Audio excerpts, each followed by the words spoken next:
I'm Sofi, and I'm currently at Kechara Forest Retreat, Bentong, Malaysia. And today I'll continue sharing from Rinpoche's biography, my guru, His Eminence, the 25th Sam Tuku Rinpoche, and it will be starting from page 60. Let me pull up the picture for you so you can read along with me. There you go. So this is page 60, Early Days in Hao. At first, the young Rinpoche was happy with the attention he received from his new family, but the early days were difficult. Unfamiliar with his new surroundings, the 6-year-old boy would hide under the dining table when visitors came and had to be coaxed out. Lisma and Dana often sat under the table to eat with him in the first few weeks. Due to the years of neglect and a diet lacking in nutrition, while in Taiwan, the young Rinpoche's teeth were in bad condition and his body bruised and covered with marks of physical abuse. He also had a bad smell which stayed on him for a very long time, no matter how much he was washed. Language was another issue for the young boy. Upon his arrival in America, Rinpoche could only speak Chinese. He could not speak a word of either English or Mongolian, and the Bugayev could only speak Mongolian, Russian, Yugoslavian, and English. Communication with his new family was initially difficult, and both sides had to rely on sign language for a while. Things were worse at school, where he would often be bullied and teased for being Asian. It was the start of what would be yet another challenging period in the young Rinpoche's life. The caption of the picture, Dana Bugayev, Boris Bugayev, and Rinpoche.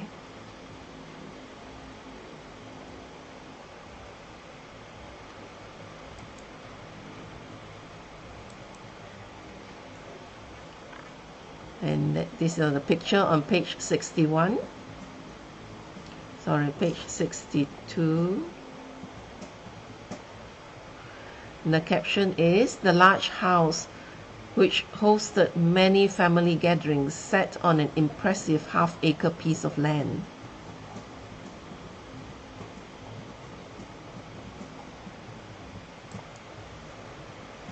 And page 63, a picture of Dana Bugayev with Rinpoche, the title Mummy Dearest.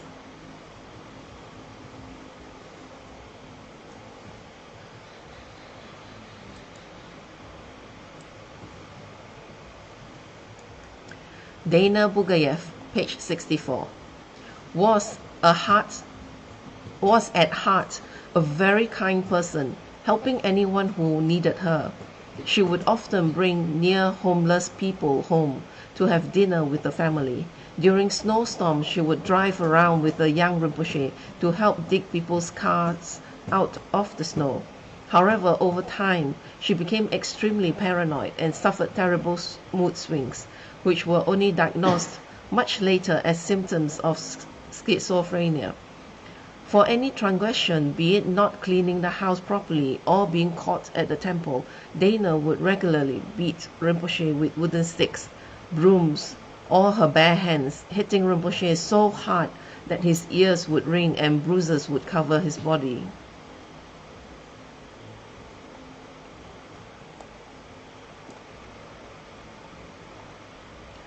She would also blame him for everything that went wrong in her life and marriage, sometimes ignoring the young boy for weeks at a time. It became physically and psychologically difficult living in a house with so much anger.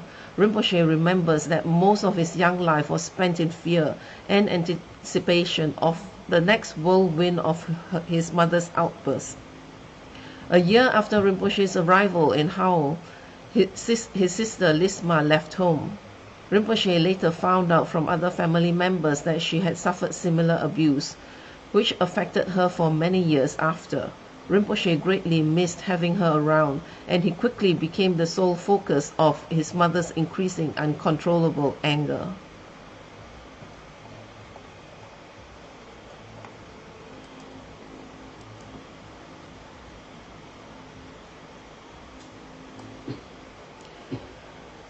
And here are some pictures. The caption: snapshots of young Rinpoche growing up in New Jersey with family and friends. Although he suffered great physical and psychological abuse, the young boy always put on a brave front and adopted a cheerful attitude, and his sufferings were unknown to those around him.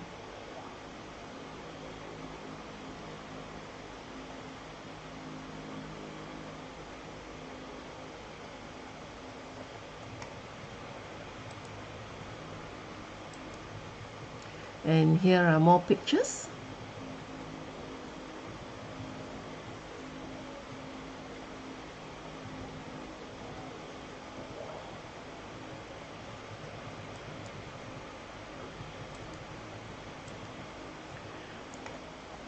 Page 67. A good student. Boris loved to dress his young son up in the same outfit as himself. Because Rinpoche was also given the same name as his father, he became affectionately known as Little Bocha, which is what many relatives and friends still call him today. And there's a picture with a caption: Boris adored his new son and placed great hope and expectations in the young Rinpoche. However, as the years passed, it became clear that the two of them had very different ideas of what was important in life.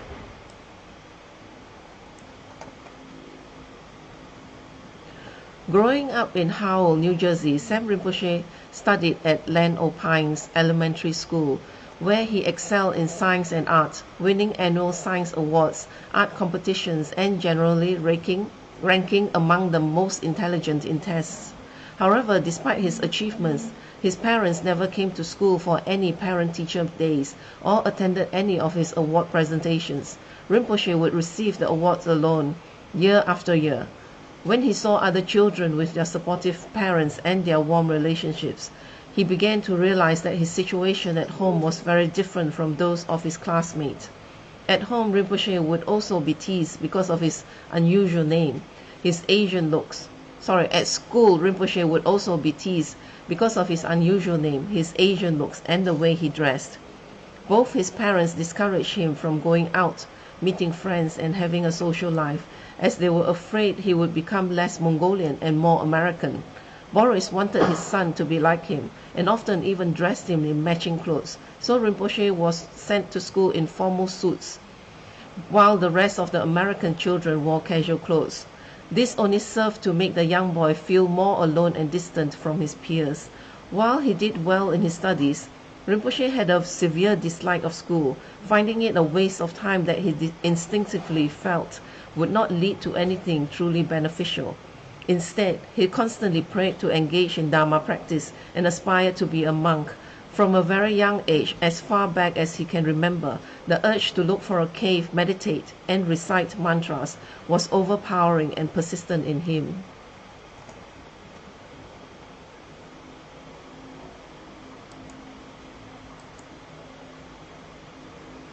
And this is a picture of Rinpoche with his adoptive father.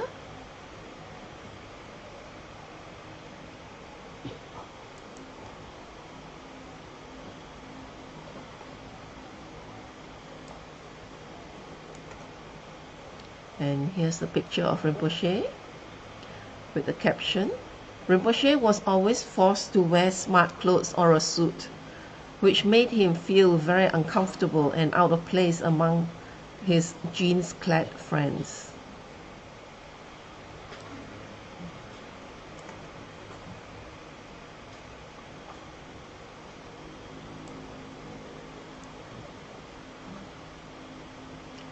And there's a picture together with his friends, his classmates in grade 1.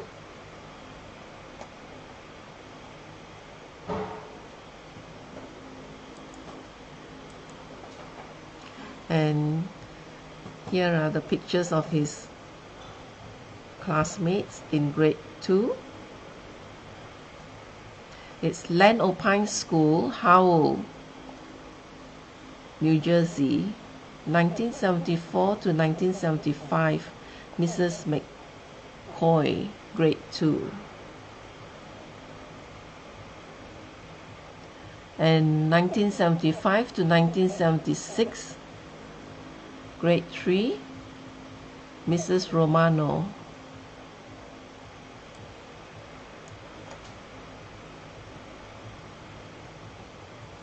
And 1976 to 1977, Mr. Moscato, grade 4B.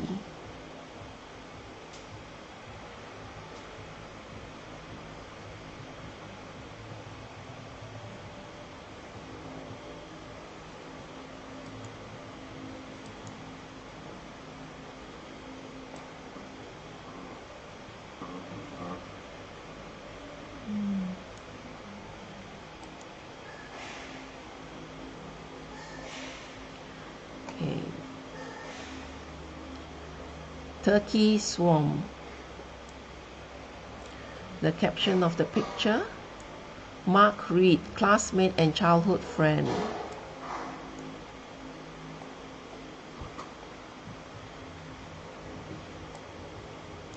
Page 72. His parents wanted to raise him the way a boy would have been raised in Western Mongolia. But here he was in America with all the Western influence, and he wanted to be his own person. He was forced to be two people. We would go to his home, and he'd be the proper Kalmyk son, and then we would go as far as we possibly could, Turkey Swamp, on our bikes. Mark Reed.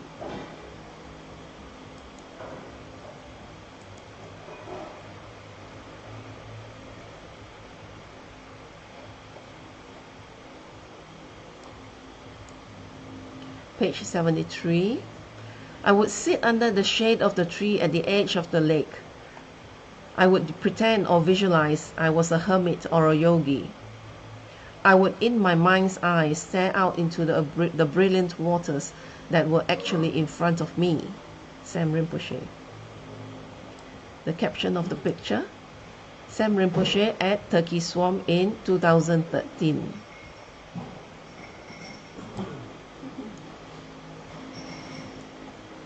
And on the left, Avalokiteshvara, the Buddha of compassion.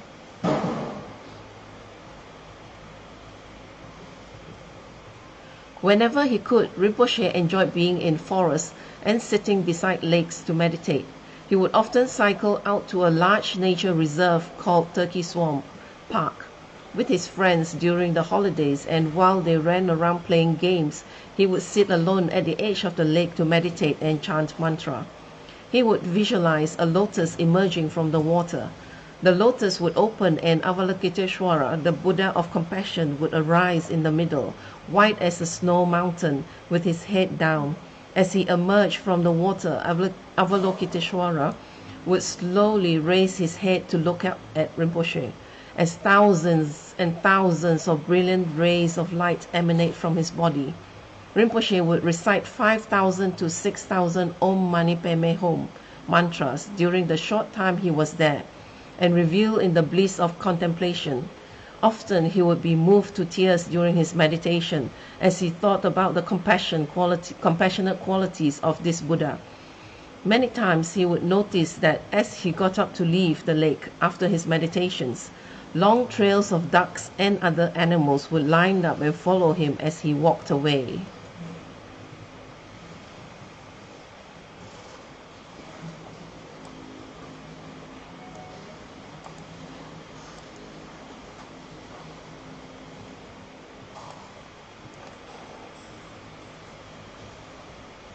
From the center of the lake in my imagination, a four-armed Avalokiteshvara, Kuan Yin or Charanzit, would be under the water sitting on a lotus calmly. I would chant Om Mani Padme Hum and call to him. He would hear me and very slowly rise out of the water. It was a gentle rising. As he rose, the water would slowly cascade off him, and he would be dry. His holy face would be facing down with four arms as he rose. His right hand held a mala, left hand a lotus, and two hands folded at his heart with a wish-fulfilling jewel. His majestic black hair would cascade down his shoulders and the other half tied up on his head. bejeweled. He would wear princely silken clothes partially covering the upper portion of his body and a silk skirt at the bottom. He would be sitting in full lotus posture on top of a gentle, large, brilliant pink lotus. His body was white as yogurt or snow, shining and brilliant. Millions of light rays would shine out from his holy body, suffusing the area and me. I would do this visualization and hold it. I would recite his mantra furiously and pray to be in communion with him, to be blessed and be one with him. As I did this, I would visualize his face very, very slowly, looking up and then facing me. His face was like a polished mirror with the sun reflecting from it. It was so brilliant that I could hardly look into it. When he faced me from the middle of the lake, and I saw his holy face directly, gentle, calm, and perfect, I would be filled with happiness and forgiveness, and feel all my worries fade away. I would feel lights from his face shining directly towards me and filling my body, and I would tingle all over. I would sometimes be in tears as I commune with the Arya Lokeshwara, the Mahasattva of great compassion in this way. I wanted to be like him, full of love, compassion, forgiveness, courage, and acceptance. As the light shone from his holy visage to me, I would chant his mantra and hold this visualization as long as I could. I was around 11 or 12 years at that time. Sam Rinpoche.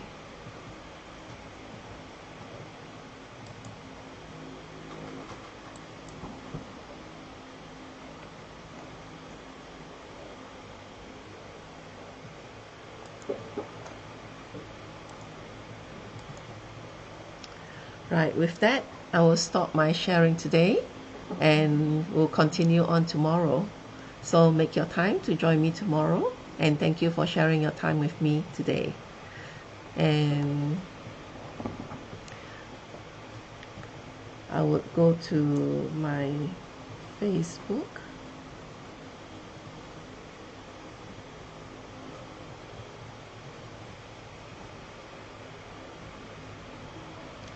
Okay, there's no questions, and as such I will end the session of today with a completion dedication in Tibetan.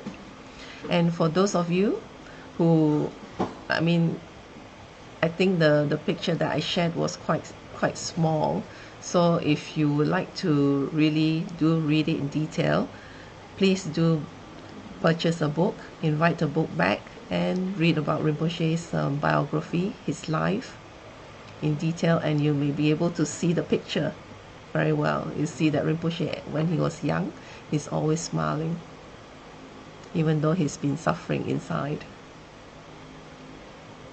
So let's start the prayer. Jangjuk Sencho Rinpoche, Ma Ke Panam Ge Ishi, Ke Panam Pame Payang, Goni Gondupe Washu, Toni Towa Rinpoche, Ma Ke Panam Ge Ishi, Ke Panam Pame Payang, Goni Gondupe Washu, Dasujini Sapagi Wadi, Tandandro Waguna Gampada, Jepa Jesun Losan Trapai, Tamping Imporin to Sa, Se, Sho, Kewa Kuntu Yandala Madan, Drame Joki Palano Jochi, Sadam Langi Yotera Zone, Doje Changi Yopak Notuso, Kewa Di, Yoduda, Lamasang Yodrione, Drawachi. Kia malupa de salang ko pa choki kia posung kapa josun nampa pewala yaki sama siwadang tungki malu sawasho dadam songi dosanda drewa songi latene kewa losan trapai tampa yoreva gyushi ni modele sendele ni megunyan dele shin ni sintatu dele pe koncho songi jingilo koncho songi ngodruso koncho songi trasi sho jesu nama kusen rapting chin nam katrini chochu ke pada losam tempe drome sapsungi droe munsa tatoni gyushi